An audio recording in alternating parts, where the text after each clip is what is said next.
চশমা museum, a house of world class, জলট্যাক মোড়, বহরমপুর মডার্ন হোটেলের সামনে।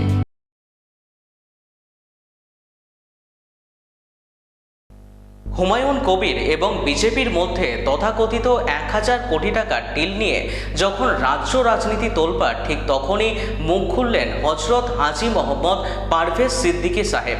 এক বিশেষ সাংবাদিক বৈঠকের মাধ্যমে এই বিতর্কিত ইস্যু এবং বর্তমান পরিস্থিতি নিয়ে নিজের অবস্থান স্পষ্ট করলেন তিনি। পাশাপাশি এবার ভোটে তৃণমূলকে জেতাতে হবে বলে দাবি করলেন তিনি। এই বিষয়ে হুমায়ুন কবির পাল্টা প্রতিক্রিয়া দিয়ে বলেন, বিজেপির সাথে তার কোনো যোগ নেই। মমতা বন্দ্যোপাধ্যায় এবং অভিষেক বন্দ্যোপাধ্যায় এআই ভিডিও ছেড়ে চক্রান্ত করে হুমায়ুন কবিরকে ফাঁসানোর চেষ্টা করছে। आए हुए हैं। सबसे पहले मैं ये बता दूं कि भरतपुर का विधायक राष्ट्रीय उन्नयन पार्टी का राष्ट्रीय अध्यक्ष हुमायूं कबीर ने ये मुझे चैलेंज किया था कि पश्चिम बंगाल में आपको घुसने नहीं देंगे, बैरमपुर में आने नहीं देंगे, और उन्होंने बाज़ाब्ता एक थ्रेट लेटर भी दिया था कि जहाँ भी देखेंगे हम आपकी हत्या कर देंगे। उन्हीं के लोगों ने दिया, जिसका मुकदमा ग्वालफुकर इस्लामपुर में भी दर्ज है। 11 फरवरी को मैदान थाना कलकत्ता में हमने FIR दर्ज कराई थी।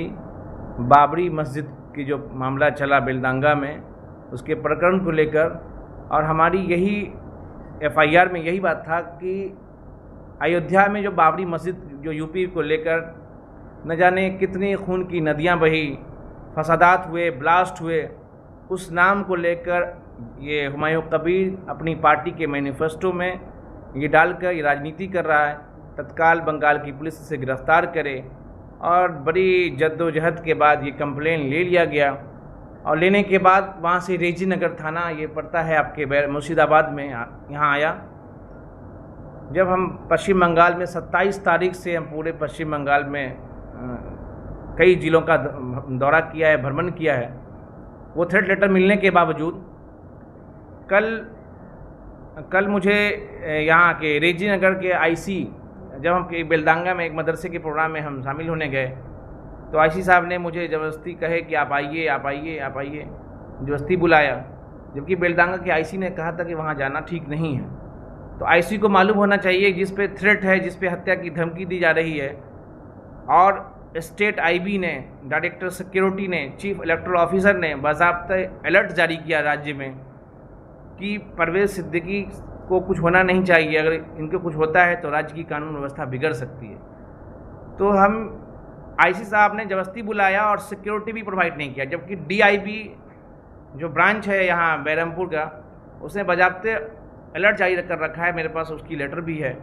बाज़ाब्ते IC ने मुझे बुलाया, और ताकि मुठभेड़ करा दें, मतलब आपस में भिड़ा दें।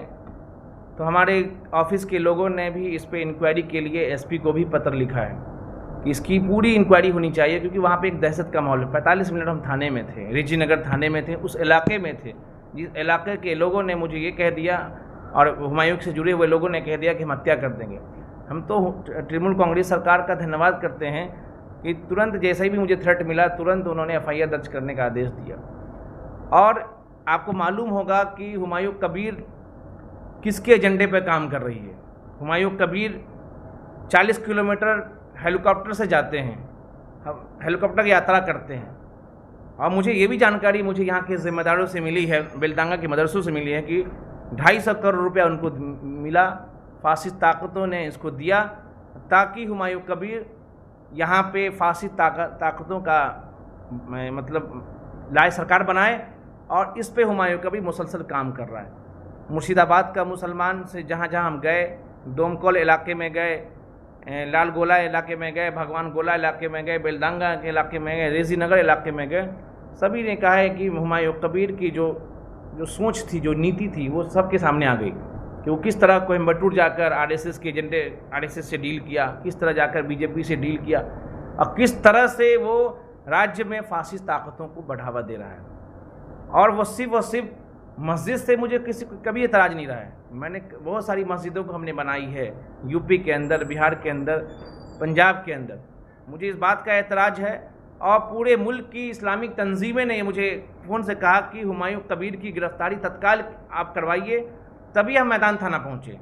और उसके बावजूद हम पूरे पश्चिम बंगाल में पूरे नेशनल चैनल ने इस बात को दिखाया और सराहना किया कि राज्य में जो कानून व्यवस्था बनी हुई है इसको बिगाड़ने में सबसे बड़ा रोल हुमायूं कबीर का है।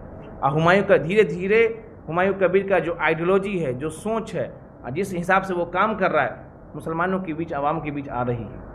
आपके पास भी आज कोई खबर आई है, आप मुझे जानकारी मिली, खबर आई है कि किस तरह से पैसा कौन दे रहा है, हेलीकॉप्टर कैसे नचा रहा है। तो हम यही मांग करते हैं यहाँ की शासन प्रशासन से, सरकार से, यहाँ के चीफ इलेक्टोरल ऑफिसर से कि ऐसे फासिस्ट सोच वालों को तत्काल गिरफ्तार होना चाहिए ऐसे। और इसीलिए हम यहाँ की, मैंने कल भी मेल किया रेजी नगर को, हमने कहा कि क्या इंक्वायरी कर रहे हो, तो उन्होंने मुझे मेल किया कि हम प्रीलिमिनरी इंक्वायरी सेटअप किया है। अब जब तक मुझे ईमेल में लिख के दिया आईसी कि हम इंक्वायरी की, हमने कहा भाई इंक्वायरी जब 11 फरवरी को जब दर्ज हुआ तो इंक्वायरी क्या है, गिरफ्तारी करो। लॉ एंड ऑर्डर बिगाड़ रहा है, वो राज्य की कानून व्यवस्था ख़राब कर रहा है। और हमने अपने जहाँ भी गए हैं हमने यही कहा है कि तृणमूल कांग्रेस की जो कैंडिडेट है उसको मजबूती से हमने उस पर सपोर्ट किया है और मुसलमानों से अपील की है कि यूपी के हालात ना बनने दें। यूपी में 150 से मदरसे बंद हो गए, खानकाहें गिरा दी गई, मस्जिद के मदरसे के ऊपर बुलडोजर चला दिया गया, घर के अंदर लोग जो नमाज़ पढ़ रहे थे उस पर FIR दर्ज कर दी गई। बाद में जब कोर्ट गए तो कुछ मस्जिदें खुली, जब बाद में कोर्ट गए तो वहाँ के DM और SP को बज़ाब्ते कोर्ट ने आदेश दिया कि तुम ज़िला छोड़ दो या ट्रांसफ़र करवा लो। तो इस तरह का हालात पश्चिम बंगाल बनाने की कोशिश हुमायूं को भी और BJP कर रहा है। और जो ओवैसी यहाँ पर आकर बड़ी बड़ी तकरीरें कर रहे हैं, ओवैसी की सोच जिन्नावादी सोच है, ओवैसी की सोच बांटने वाली सोच है। और यहाँ का मुसलमान, भारत का मुसलमान और पश्चिम बंगाल का मुसलमान ये गांधी की सोच पर चलने वाला है। तो ओवैसी के एजेंडे को भी हम खारिज करते हैं। ओवैसी जहाँ भी गया है वहाँ मुसलमानों की आइडेंटिटी ख़त्म हो गई है। बिहार में ओवैसी लड़े, मुसलमानों का क़यादत घट गया। महाराष्ट्र में लड़े, वहाँ मुसलमानों का क़यादत घट गया, कैंडिडेट हारते गए। यहाँ ओवैसी आए ही हैं, आसाम में गए या पश्चिम बंगाल में ओवैसी आए हुमायूं कबीर को सपोर्ट करने, क्योंकि उन्हें भी ये पैसा मिल चुका है और आके BJP की फासिस्ट ताकतों को मजबूत कर रहे हैं। तो हम यही पश्चिम बंगाल के मुसलमानों से अपील करते हैं कि जो लोग भावना में बह रहे हैं, जिस तरह भाजपा ने राम मंदिर का भावना में बहाया, उसी तरह ये हुमायूं कबीर फासिस्ट ताकतों से मिलकर मस्जिद के नाम पर राजनीति कर रहा है। भाई मस्जिद के नाम पर, भाई मस्जिद, आपको सबसे बड़ी बात यह है, मुझे खबर कल मिली कि हुमायूं कबीर नमाज भी एक टाइम नहीं पढ़ता है, उसके परिवार के लोग नमाज नहीं पढ़ते हैं, उसके घर के लोग नमाज नहीं पढ़ते हैं। और सबसे बड़ा बहीखा बनने चला हुमायूं कबीर कि भाई हम मुसलमानों के बहुत बड़े कौमी लीडर हैं। तो ये सब सवाल है यहाँ पे, और मुसलमानों को सोचना चाहिए कि जिस हुमायूं कबीर को हम सपोर्ट कर रहे हैं उस हुमायूं कबीर की वजह से राज्य के अंदर फासिस्ट ताकत आएगी और राज्य में हमारी मस्जिदें, मकातिब, दरगाहों को गिरा दिया जाएगा। तो हम सब एकजुट होकर हम यही मैसेज देंगे, हम सब एकजुट होकर तृणमूल कांग्रेस की जो भी प्रत्याशी कैंडिडेट हो उनको मजबूत कीजिए, उनको चुनाव जिताइए और फिर से यहाँ पे पूर्ण बहुमत की सरकार, सेकुलर सरकार, ममता की सरकार बनाइए। क्या ममता बनर्जी के सपोर्ट में आप कह रहे हैं कि और भी हर दल है, तो ममता बनर्जी को सपोर्ट क्यों करें? देखिए, ममता बनर्जी को सपोर्ट इसलिए करें कि ममता बनर्जी के जब से इस राज्य में हैं, राज्य की कानून व्यवस्था हम देखते हैं, पूरे मुल्क में हम जाते हैं, यहाँ की कानून व्यवस्था मुझे अच्छे देखने को मिला। यूपी उठा लीजिए, बिहार उठा लीजिए, राजस्थान उठा लीजिए, मध्य प्रदेश उठा लीजिए, सुकून ख़त्म हो चुका है, शांति ख़त्म हो चुका है। कभी मस्जिद का मसला, कभी मदरसे का मसला, कभी दरगाह का मसला, कभी मंदिर का मसला चलता रह रहा है। अब BJP इसी आइडियोलॉजी पे काम करी। पश्चिम बंगाल एक वाहिद राज्य है, बगल में आसाम में उठा के देख लीजिए। पश्चिम बंगाल एक वाहिद राज्य है जहाँ पे हिंदू भी सुकून से रहते हैं, मुसलमान भी सुकून से रहते हैं। दुर्गा पूजा यहाँ का ऐतिहासिक होता है, तो ईद मिलन समारोह भी ऐतिहासिक होता है। तो इसलिए हम आए हैं, दिल्ली से चल के आए हैं और यही हमारी कोशिशें हैं कि यहाँ पे ममता की सरकार फिर से बने और पूर्ण बहुमत की सरकार बने, मजबूती से सरकार बने। यहाँ पे दोनों समुदाय के लोग आराम से मिलजुल कर रहेंगे और शांति और सुकून का संदेश पूरे मुल्क को देंगे। आप क्या ममता सरकार के प्रचार प्रसार में आए हैं? ये मुर्शिदाबाद आने का, दौरा करने का देखिए, उद्देश्य क्या? हम तो 27 तारीख से पूरे पश्चिम बंगाल के दौरे पे हैं।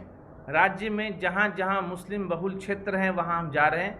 उत्तर दिनाजपुर थे, मालदा थे, मुर्शिदाबाद थे, बीरभूम और भी कई जिलों जाना है मुझे। हम मुसलमानों के ही बीच में जा रहे हैं कि ओवैसी, हुमायूं कबीर और सेकुलर दल, क्योंकि हम अपना वोट बर्बाद करने से अच्छा है, सेकुलर दल में वोट देने का मतलब वोट बर्बाद करना हुआ। क्योंकि ना कांग्रेस इस लायक है कि हम सरकार बना सकती है, ना कम्युनिस्ट पार्टी ये लायक है कि सरकार बना सकती है। फासिस्ट ताकतें से सिर्फ एक लड़ रही है, तृणमूल कांग्रेस लड़ रही है, और वो तृणमूल कांग्रेस जो मिलजुल के रहने का संदेश देती है, हिंदू को भी चलती है, क्रिश्चियन को भी चलती है लेके, मुस्लिम को भी लेके चलती है। इसलिए हम चाहते हैं कि ममता की सरकार पश्चिम बंगाल में बने और यहाँ पे जो सुकून शांति, जो अमन और अमान है वो बरकरार रहे। क्या आप प्रेस कॉन्फ्रेंस टीएमसी के कहने पे कर रहे हैं? देखिए, हम टीएमसी के किसी कहने पर नहीं कर रहे हैं, हम तो मुसलमानों के लिए आए हैं, मुसलमानों को संदेश दे रहे हैं लगातार।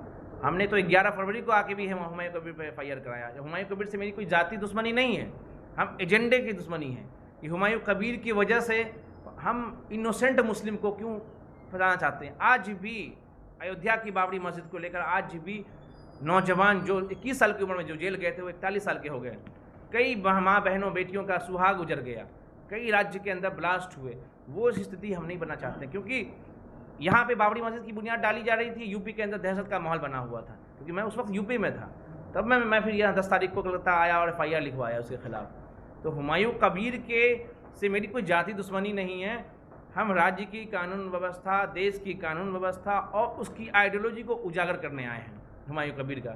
हुमायूं कबीर सिर्फ और सिर्फ राज्य की कानून व्यवस्था बिगाड़ने का कोशिश कर रहा है, और बाबरी मस्जिद का नाम देकर सिर्फ पश्चिम बंगाल के कानून व्यवस्था नहीं बिगड़ रही है, यूपी की कानून व्यवस्था है, बिहार की कानून व्यवस्था, हर जगह बिगड़ने की संभावना है। और इसी को लेकर मैंने FIR दर्ज कराया। ये कहा कि हुमायूं कबीर बिगाड़ सकता है ये कानून व्यवस्था, उससे पहले उसकी गिरफ्तारी हो। और उसके बताइए, उसके मैनिफेस्टो में भी लिखा हुआ बाबरी मस्जिद बनाएंगे। तो भाजपा का मैनिफेस्टो में था कि राम मंदिर बनाएंगे। तो भाई तो मंदिर मस्जिद बनाओ, गुरुद्वारा बनाओ, किसी को इतराज नहीं, मंदिर बनाओ, किसी को इतराज नहीं। आर्टिकल 25 बात की इजाज़त देता है। लेकिन आप पार्टी की पॉलिटिक्स में आप मस्जिद ला रहे हैं, मंदिर ला रहे हैं, तो ये गलत है। इसलिए हम उसके खिलाफ। और सबसे बड़ी बात ये है कि मुसलमानों का बहीखा बनने चला है।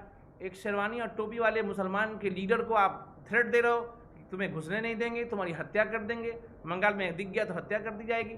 तो इससे जाहिर होता है कि वो मुसलमानों का ही दुश्मन है, वो मुसलमानों का ही दुश्मन है। वो सिर्फ और सिर्फ अपनी पॉलिटिक्स कर रहा है, पैसे उसको मिले, पैसे उड़ा रहा है पागलों की तरह से। अब मुझे पूरा यकीन है कि वो मस्जिद भी नहीं बनाएगा, वो मस्जिद भी नहीं बनाएगा। वो चुनाव के लिए जो इतना पैसा है चुनाव में इस्तेमाल करेगा, हेलीकॉप्टर घुमाएगा, पैसा बहाएगा गलत कामों में, और मस्जिद भी नहीं बनाएगा। यहाँ के मुसलमानों से मुझे जो जानकारी मिली है वो सिर्फ और सिर्फ पॉलिटिक्स कर रहा है। কথা হয়নি, আমাকে যদি বাংলার মানুষ ভোট দেয় চাই, আমি যদি বলেছি, আমি ওপেন বলেছি, আবার বলছি 294 এর মধ্যে যদি আমি 110 সিট পাই, বিজেপি যদি 100 পায়, তাহলে কত হলো? 210, বাকি থাকে কত? 84। তৃণমূল, কংগ্রেস, CPM, ISF মিলে যদি পায়, তাহলে সংখ্যার বিচারে আমি বেশি পেলে আমি মুখ্যমন্ত্রী হওয়ার ডিমান্ড করব। কে আমাকে সমর্থন দেবে? 148 পূজাতে কোন সংখ্যা দরকার হবে?